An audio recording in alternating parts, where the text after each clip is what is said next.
अथ श्री शीतलजिनस्तुतिः। न शीतलाश्चन्दनचन्द्ररश्मयो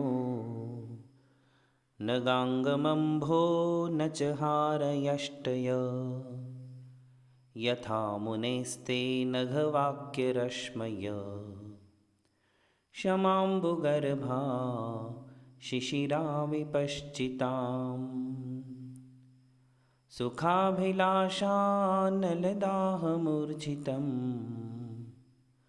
मनो निजं ज्ञानमयामृताम्बुभिः व्यदिध्यपस्त्वं विशदाहमोहितं यथाभिषग्मन्त्रगुणैः स्वविग्रहम्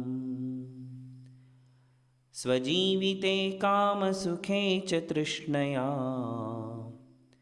दिवाश्रमार्ता निशिशेरते प्रजा त्वमार्यनक्तं दिवमप्रमत्तवा न जागरे वात्मविशुद्धवर्त्मनि अपत्यवित्तोत्तरलोकतृष्णया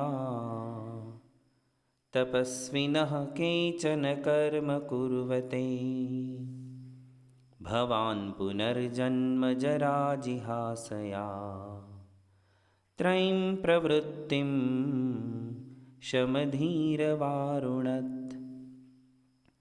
त्वमुत्तमज्योतिरजः क्व निर्वृत क्व ते परे बुद्धिलवोद्धवक्षता ततः स्वनिःश्रेयसभावना बुधप्रवेकैर्जिनशीतलेड्यसे बुधप्रवेकैर्जिनशीतलेड्यसे